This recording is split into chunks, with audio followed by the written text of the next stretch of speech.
Hey guys, it's Brooke, and for my video today, I'm going to be trying out a new foundation brush. It is called the Flawless Foundation Brush. And now, let's get right on in to my thoughts. Okay, so this is the brush right here. I still have it in the packaging, so let me get it out really quick. So it comes in this cute little protective casing, and I got the light pink shade because the shipping was faster, honestly. But it's just this small little brush, and it's flat, and it's super, super soft. So if you don't know about this product, I'll give you a little background as I get my foundation ready. I saw this product go viral on TikTok, I want to say last week sometime, because I got the brush on Friday and you're going to be watching this on Tuesday, so timeline for you. I saw this brush sometime last week and the TikTok had maybe 50,000 views, and the girl who was reviewing the product always posts a lot of makeup videos, so I just knew that this product was going to blow up. So I immediately went to Amazon and bought it, and it's now already sold out. So I was smart because I knew that it was going to go viral. I'm glad I got my hands on it when I did. So I have my foundation on the back of my hand, and I actually mix two shades together. So I'm just going to use my finger to mix them on the back of my hand. Usually I would do this with a beauty sponge. And then I'm going to apply it to my face the same way the girl in the video did, by just kind of blotting it all over. I also put it on my neck, so it's going down there.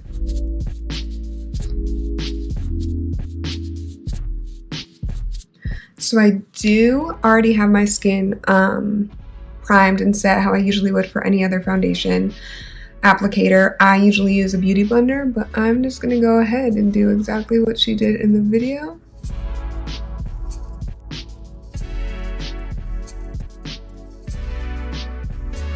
So far, I am pretty impressed.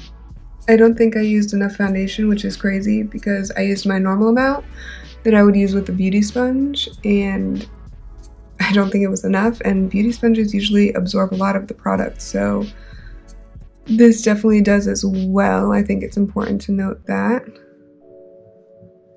But I'm really surprised that there's no streaks at all when I'm applying the product, because usually when I do my foundation with a brush, I get so many streaks, and that's why I always choose to use a beauty blender. But so far, I don't see any type of streaks at all. I do just want to point out that my foundation clearly is a little too pale for me. I went to the beach this weekend and got pretty tanned, so sorry if I look pasty in the face, but not in the skin. So this is the coverage that I got from the brush with just my normal amount of foundation. I am going to go back in with the tanner of the two foundations that I usually use, since I think I look a little pale, and I also think that it's kind of splotchy around this area and it's not totally full coverage. So I'm going to pick it up in kind of a different way. I'm using the brush to spread it out this time,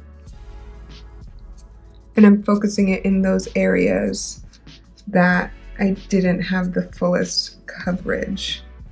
And I do have to go back on what I said about the no streaks. I'm noticing now there is some streaks when I apply the product.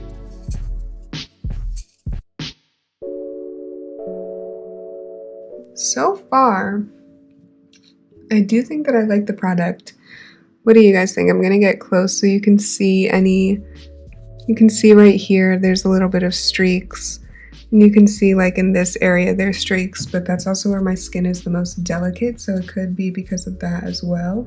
But I'm not sure that it gave me as full coverage as the girl on TikTok was claiming, but I'm also not using the same foundation as her, so it could be something as simple as that too. I'm gonna try and go back in one more time with just a little bit more foundation. Again, in the areas that I don't think are super covered, which is like right in this area and kind of on my forehead. It's also the areas that I keep tending to get streaks too, which is a little bit annoying.